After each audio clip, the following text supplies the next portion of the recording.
Hello, fellow Ghanaians, my fellow investors. You're all welcome back to the Ghanaian Investor. It is high time we talk about investment and talk about the economic crisis we are facing in today's Ghana.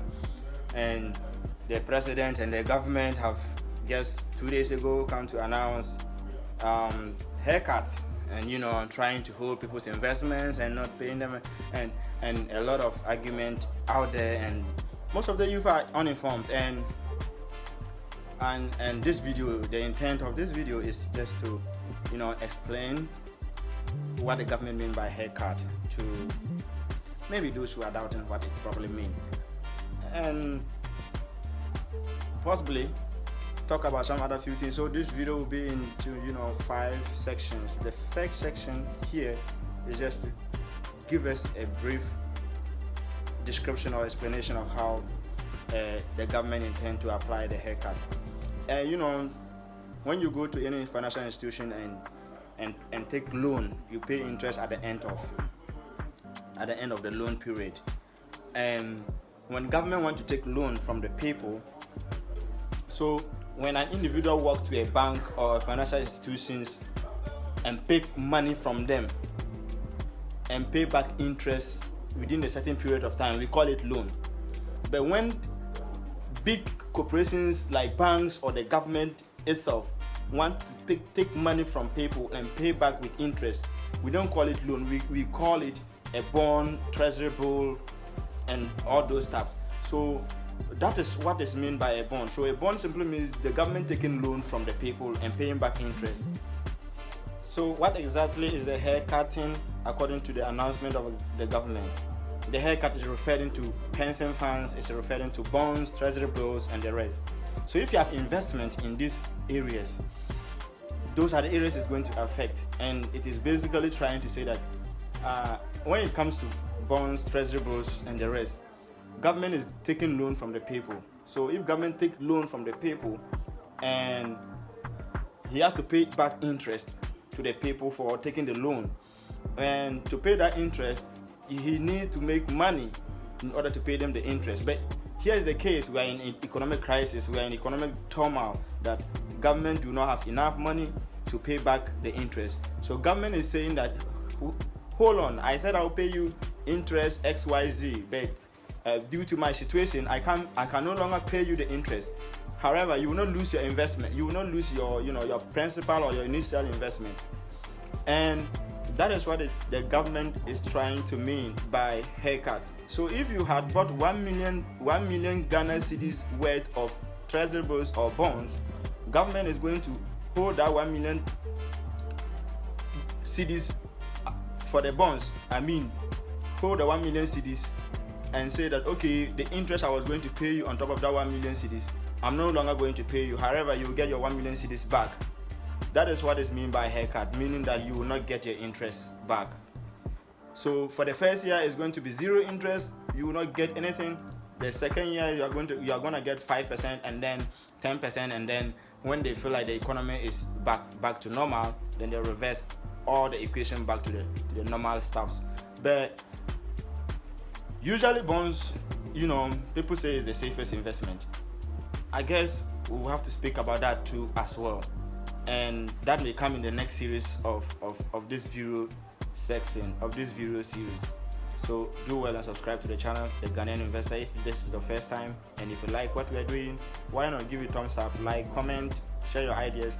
So the question then is treasury bills and bonds the safest investment, as finance guys or this management guys or this banking guys will say?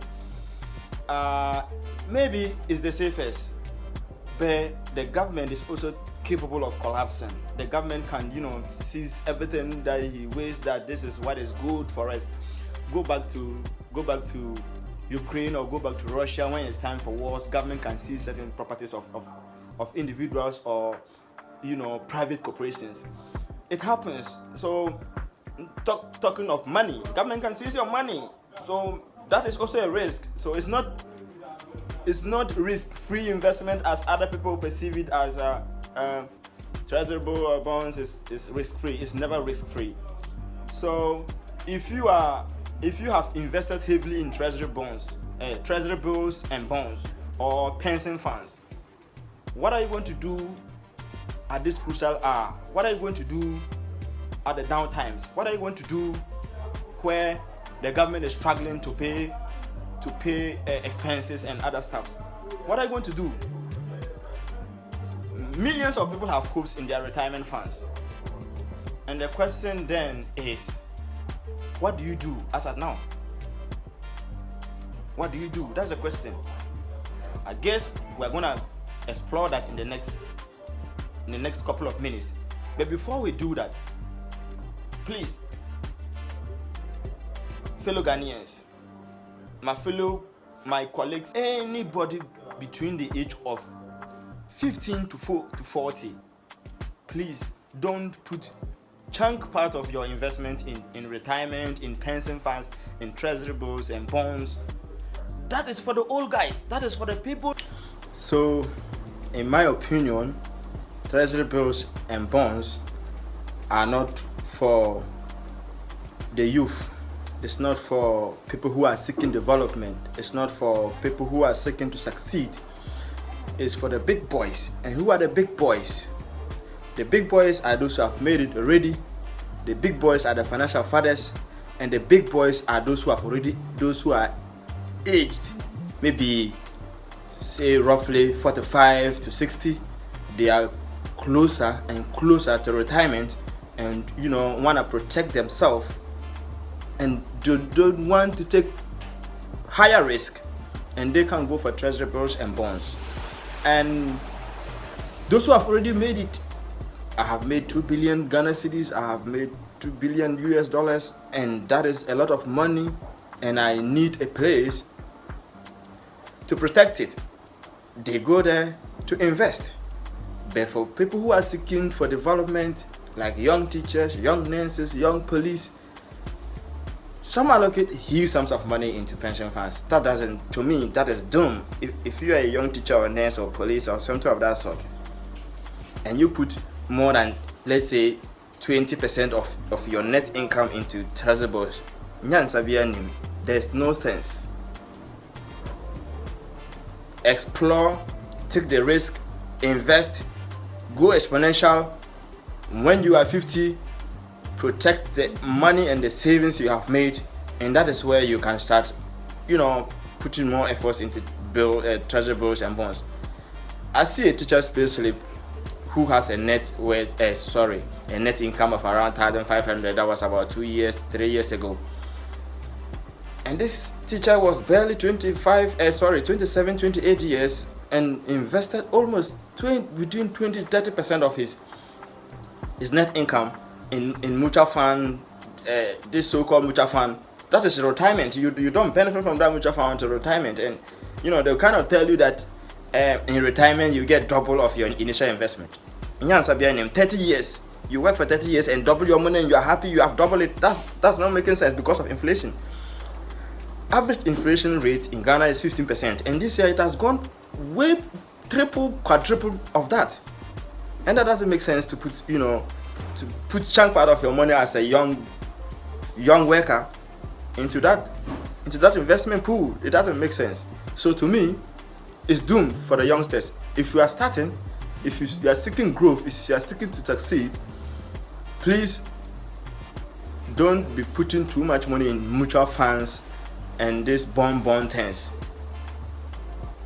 Get yourself away from that. Look for a strategy that will make you make money within the shortest possible time, and forget about retirement. Will take care of it. Will take care of itself. Maybe when you hit some point and you have other businesses, other investment coming in, they are all forms of retirement. So I want to come back to the question of, if you are already in it, maybe you have already invested 30-40% of your monthly income into mutual fund and treasury bills or bonds. What do you do as of now? To me, I would say do nothing. Do nothing simply means that just wait for a while, and when the economy rebounds, when the economy comes back on track, then you sell it. Sell that mutual fund, sell that treasury bill.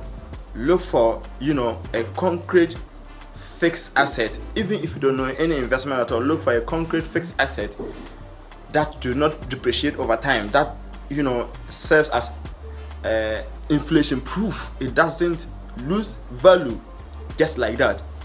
As for anything that relates to money, anything that have direct correlation with inflation, would in the long run cannot usually beat inflation in that point.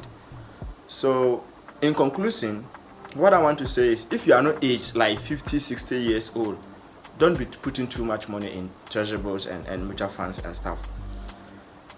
Leave it for those who have already made billions of cedis or billions of dollars.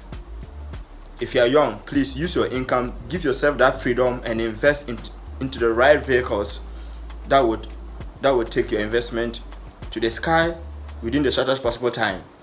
Risk wisely. Learn how to invest before you invest. Don't just put your money into investment circles that do not work. So if you do like these opinions that I share on this YouTube channel, The Ghanaian Investor, don't hesitate to hit the subscribe button, and then comment, ask your questions, share your opinions in the chat box.